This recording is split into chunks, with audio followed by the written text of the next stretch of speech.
I had been going to other places for the tests, and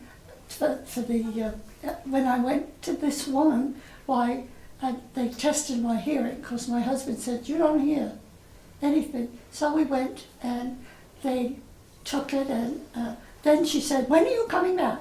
And I said, well, my husband has to go to Texas for cancer, and so I will come, but I come back.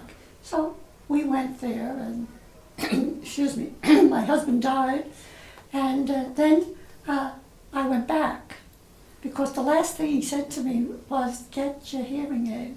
So I went back there, and you wouldn't believe it. I said I was here, and I said that my husband was sick, and he has died.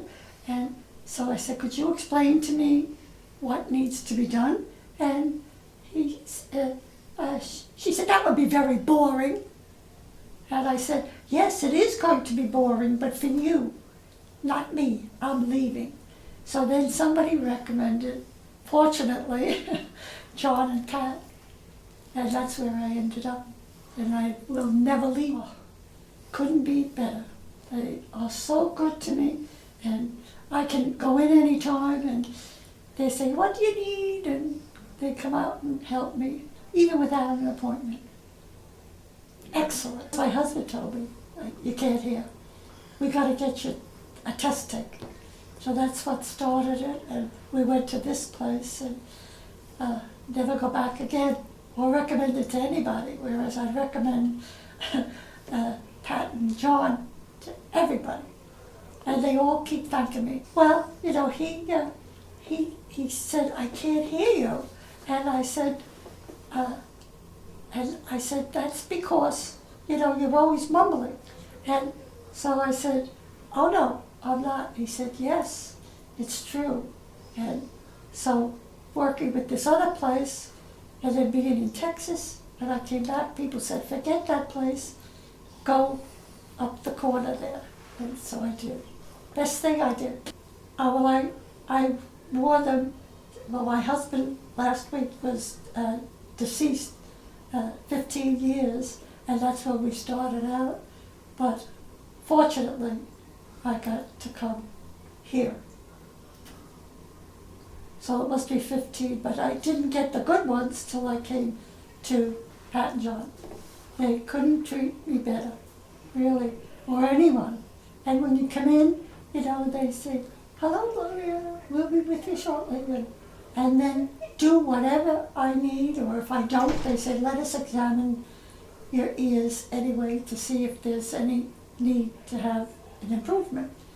But they fix it, and I walk out of there hearing beautifully. No, not at all, because they're so small and everything, and digital. And I can, you know, push a button and change and block out everybody with the one person I'm talking to. I can go to a meeting and push the button, and then I can hear everything that's going on.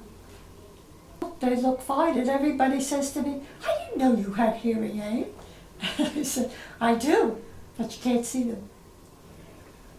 Well, before, I really couldn't hear anything, and then when I got these, I couldn't believe it.